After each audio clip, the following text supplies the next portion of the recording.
తెలుగు రాష్ట్రాల్లో ముఖ్యంగా ఆంధ్రప్రదేశ్లో డయేరియా డేంజర్ బెల్స్ మోగిస్తుంది.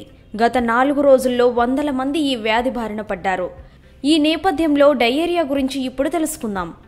డయేరియా అనేది పసిపిల్లల నుంచి ముసలివారి వరకు అన్ని వయసుల వారికి వచ్చే సాధారణ వ్యాధి.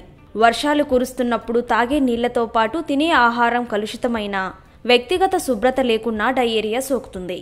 ఇందులో 2 రకాలున్నాయి. ఒకటి నీళ్ల విరేచనాలు, దీన్ని నార్మల్ డయేరియా అంటారు. రెండోది రక్తంతో వచ్చే విరేచనాలు, దీన్ని డిసెంట్రీ అంటారు.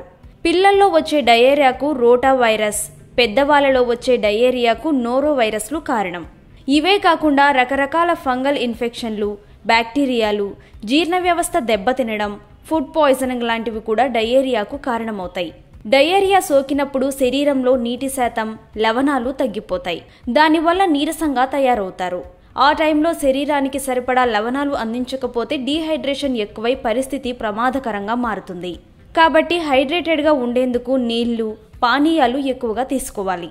వాంతులు, కడుపు నొప్పి, బరువు తగ్గడం, శరీరంలో నీటి స్థాయిలు తగ్గడం, మలంలో మార్పులు, విరేచనాలు వంటి లక్షణాలు 2 రోజుల కంటే ఎక్కువ ఉంటే డాక్టర్లను సంప్రదించాలి. సరైన సమయంలో చికిత్స తీసుకోకపోతే ప్రాణాలు పోయే అవకాశం చాలా ఎక్కువగా ఉంటుంది. ఇమ్యూనిటీని పెంచే ఫుడ్స్ తీసుకుంటే సమస్యను కంట్రోల్ చేయవచ్చు. కొన్ని ఆహారాలు, ముఖ్యంగా కొవ్వు ఎక్కువగా ఉండేవి, స్పైసీ ఫుడ్స్, డీప్ ఫ్రై చేసినవి, ఆల్కహాల్, బీన్స్ వంటివి డయేరియాను తీవ్రతరం చేస్తూ ఉంటాయి. కాబట్టి అలాంటి వాటి జోలికి అస్సలు వెళ్ళకూడదు. పరిశుభ్రత పాటించాలి. తాగే నీళ్లు, ఆహారం కలుషితం అవ్వకుండా చూసుకోవాలి.